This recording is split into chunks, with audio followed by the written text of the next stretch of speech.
There's a brown bottle in almost every American bathroom, and lately it's been sneaking out to the garden. People swear it oxygenates roots, kills rot, and knocks out fungus. And it can, but used wrong, hydrogen peroxide is a powerful oxidizer that scorches roots, burns leaves, and wipes out the invisible life your soil depends on. Here are 11 mistakes quietly killing your plants. Let's dig in. Number 1. Pouring it straight from the bottle. This is the big one, and almost everyone does it. You grab that brown bottle, glance at the label, see 3%, and think, oh, that's basically nothing, it's already diluted. So you tip it right onto the soil or straight over the roots. Here's the problem. That 3% is the exact strength drugstores sell to disinfect cuts and kill bacteria on contact. It's more than powerful enough to burn the fine, thread-like root hairs that actually do the work of pulling in water and nutrients. Those hairs are delicate, and hydrogen peroxide is an aggressive oxidizer. Roots left sitting in undiluted peroxide can die in a matter of minutes. The fix is simple. Dilute it every single time. For a general root drench aimed at oxygenating the soil or fighting rot, most experienced gardeners go with roughly 1 tablespoon of 3% hydrogen peroxide per gallon of water. If you just want a mild oxygen boost for a houseplant, you go even weaker than that, a teaspoon or 2 per gallon. The mental shortcut that 3% means weak is exactly what gets plants killed. 3% is a working disinfectant, not a plant tonic. Treat that bottle like concentrated medicine, not like a splash of water, and you've already dodged the most common peroxide mistake there is. Number 2, reaching for the strong stuff.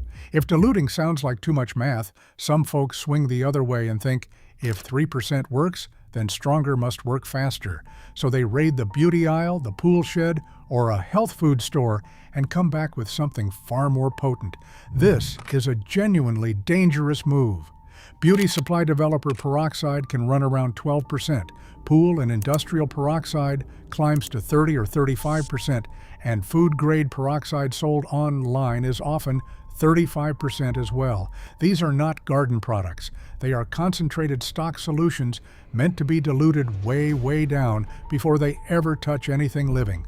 Undiluted 35% or 12% hydrogen peroxide splashed onto plant tissue causes immediate chemical burns. Roots dropped into that strength don't wilt slowly, they're destroyed almost on contact. And that's before we even talk about what it does to your skin and lungs, because at those concentrations, it is a caustic chemical that demands gloves and eye protection. Nearly all trustworthy garden advice assumes the standard 3% brown bottle, the cheap kind from the pharmacy. That's your baseline. If you ever do use a stronger concentration, the dilution has to be exact and measured, not eyeballed. But honestly, for the average gardener, there is no reason to keep anything stronger than 3% around at all. Stronger doesn't mean better here. It just means a smaller margin between helpful and dead plant. Number 3, drenching the soil every time you water. You tried peroxide once, the plant perked up, and now you've decided to add a glug to the watering can every single time. More is more, right? This is where a lot of well-meaning gardeners slowly poison their own beds. Hydrogen peroxide is a treatment, not a daily beverage. When you drench the soil, it reacts, fizzes, releases oxygen, and then it's gone. But it takes a chunk of the soil's living population with it every time. If you're pouring it on with every watering, the root zone never gets a chance to rebuild that population before you nuke it again. Applying it more often than about once every 3 days causes cumulative oxidative stress on the roots. The damage stacks up faster than the plant can recover. On top of that, repeated dosing dries out the root environment and the leaf surfaces, leaving the plant more stressed, not less. People see a plant sulking and respond by adding more peroxide, which is like treating a hangover with more tequila. Think of it the way you'd think of antibiotics. A targeted course when there's an actual problem? Reasonable? A dose with every meal forever? You're wrecking the good stuff along with the bad and creating new problems.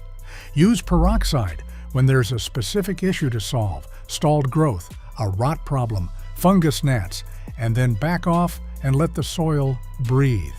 A good rule of thumb: if your plants are already healthy and growing well, there's simply no reason to add peroxide at all. Listen to the plant. Thriving green growth is your signal to leave well enough alone. Reach for the bottle only when something is actually wrong, and even then treat it as a short intervention with a clear endpoint, not a permanent fixture in your watering routine. Number 4, spraying the leaves in the midday sun. So you've decided to use peroxide as a foliar spray to fight powdery mildew or clean up the leaves. Good goal. But then you walk outside at high noon on a hot, bright day and start misting away. That timing can turn a helpful spray into a leaf-scorching disaster. Hydrogen peroxide is a reactive oxidizer, and heat and sunlight both speed up the reaction. Spray it on foliage in blazing sun, and you dramatically raise the odds of leaf burn, those ugly, bleached or brown patches, especially on the tender new growth that's most valuable to the plant. Push the concentration too high, above roughly 5%, and you'll risk burning leaves no matter what time of day it is. There's a second, sneakier issue too. Peroxide can leave a faint white residue on the leaf surface as it dries. That film sits right on top of the leaf and can physically block light from reaching the cells underneath, quietly cutting into photosynthesis, the plant's entire food-making operation. The fix is all about timing and restraint. Spray in the cool of early morning or in the evening, out of direct sun, using a properly diluted solution, and mist lightly rather than soaking every leaf. And always test on a couple of leaves first, then wait a day or two to see how the plant reacts before you treat the whole thing. Your plant's leaves are its solar panels. Don't fry them trying to clean them. Number 5, letting it pool at the base of the stem. This one is almost invisible, which is exactly why it does so much damage. You pour your peroxide drench, and because you're aiming for the roots, you dump it right at the base of the plant. The liquid puddles up around the crown, that critical spot where the stem meets the soil, and just sits there. That pooling is a problem. When concentrated peroxide collects against the stem base and crown, it burns the tissue right where the plant is most vulnerable. And here's the cruel irony. That burn creates an open wound, a perfect entry point for the very rot and pathogens you were probably trying to prevent in the first place. You set out to fight rot and ended up building it a front door. The crown is delicate. Many plants are far more sensitive to damage there than out at the root tips, and a scorched crown can take down an otherwise healthy plant fast. The fix is to water evenly and thoughtfully, rather than blasting everything at one spot. Distribute your diluted solution across the whole root zone instead of dumping it against the stem. And don't let liquid stand in a ring around the base. If you notice puddling, ease off.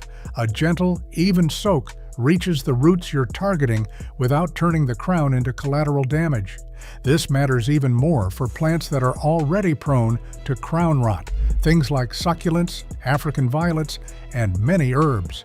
Their crowns are notoriously touchy, and a pool of oxidizers sitting there is practically an invitation for trouble. For those plants, aim your watering at the soil around them rather than straight down into the center, and let the moisture wick sideways to the roots the way nature intended. Number 6, using full strength on seedlings and cuttings. Here's a mistake that catches even careful gardeners, because it feels like you're being consistent. You found a peroxide dilution that works great on your established tomatoes, so you use that exact same mix on your seed trays and fresh cuttings. Consistency is usually good. Here, it's lethal.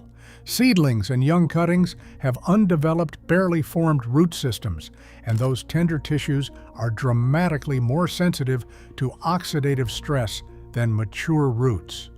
A concentration that a big, established plant shrugs off can outright kill a seedling. The safe range for seedlings sits far lower.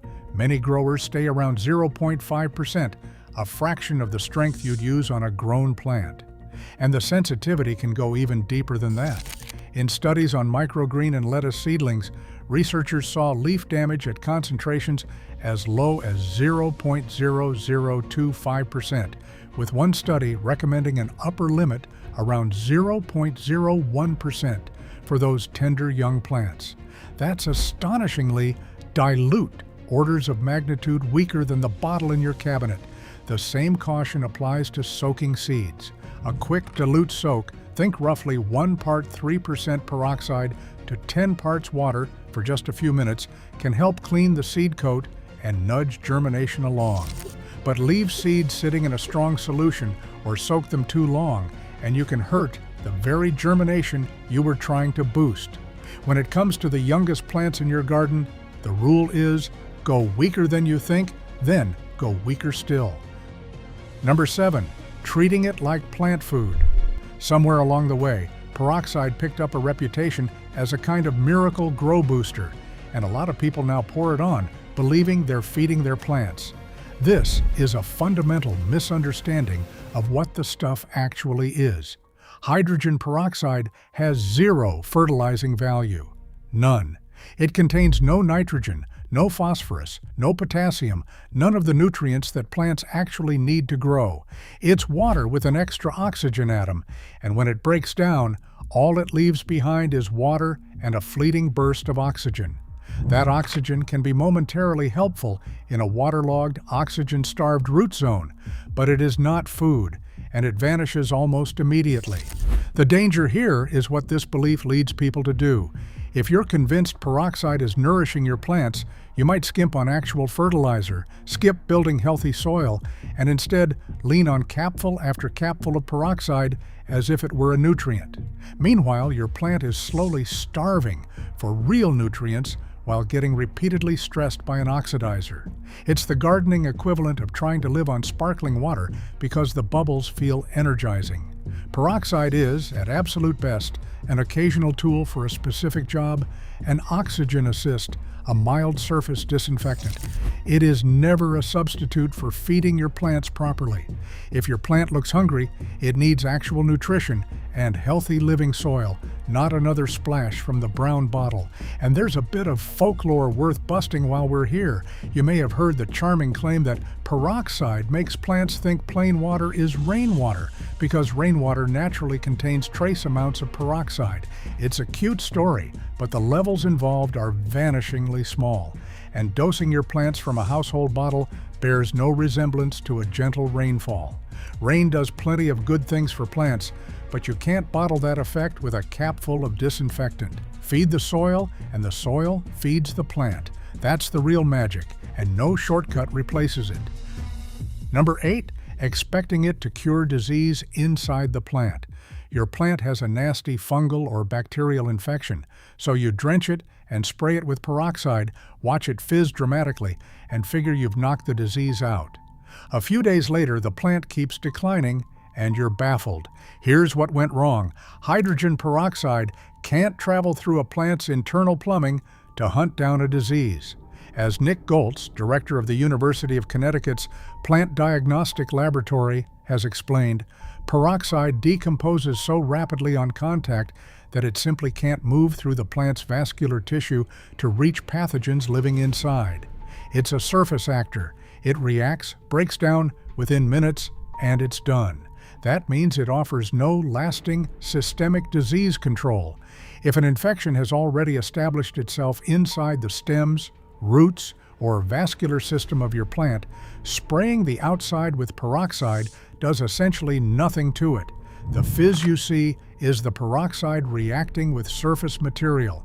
It looks like something powerful is happening, which is exactly what fools people into a false sense of victory while the infection quietly keeps spreading internally. Worse, that same surface reaction can dry out and damage the beneficial microbes living on the outside of the plant, the ones that actually help defend it, potentially leaving it more vulnerable to disease over time. So treat peroxide as, at most, a surface sanitizer for tools, seed trays, and hard surfaces. For an actual plant disease, you need proper diagnosis and treatment, not a bottle of surface fizz standing in for a cure. Number 9, wiping out the life that keeps your soil alive. This is the quiet killer, the one that does the most long-term damage while looking completely harmless on the surface. Because here's the uncomfortable truth about hydrogen peroxide. It does not discriminate. It kills the bad stuff and the good stuff all at once. Healthy soil isn't just dirt. It's a living, buzzing ecosystem, beneficial bacteria, fungi, protozoa, and more, all working together to break down organic matter and hand nutrients off to your plant's roots.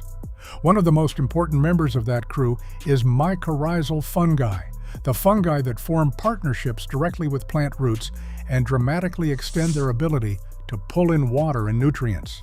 So valuable are these fungi that many commercial potting mixes now deliberately add them. Pour peroxide into that living soil and it oxidizes microbial cell membranes indiscriminately, including those mycorrhizae and the beneficial bacteria your plant quietly depends on. Do it repeatedly and you actively lower your soil's fertility over time because the microbes that break down organic matter and enrich the soil are the very ones you keep killing. The bed looks fine on top. Underneath, you've been dismantling the workforce that keeps everything running. There's one narrow exception. A fresh, nearly sterile seed starting mix has almost no microbial life to protect, so peroxide does less collateral damage there. But in an established, healthy garden bed teeming with life, dumping peroxide is like carpet bombing a thriving city to deal with a few bad actors. If your soil is already rich and your plants are thriving, the kindest thing you can do is leave the peroxide in the cabinet. Number 10. Mixing it with vinegar for extra power. This one crosses over from gardening into straight-up chemistry safety, and it's alarmingly common because it sounds so reasonable. You've got two natural household staples, hydrogen peroxide and vinegar, so surely combining them in one bottle makes a super cleaner or super treatment. Please don't. When you mix hydrogen peroxide and vinegar, the acetic acid in the vinegar reacts with the peroxide to form peracetic acid. That's not a gentle garden helper. It's a corrosive, unstable, industrial-strength oxidizer.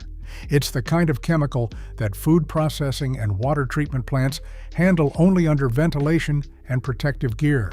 Peracetic acid irritates and can burn your skin, eyes, and respiratory tract, and the National Institute for Occupational Safety and Health tracks it as an occupational hazard. Federal regulators have specifically studied worker exposure to it. Now imagine that forming in a sealed spray bottle in your garden shed or under your sink. It off-gases, it's caustic, and it's certainly aggressive enough to burn plant tissue on top of endangering you.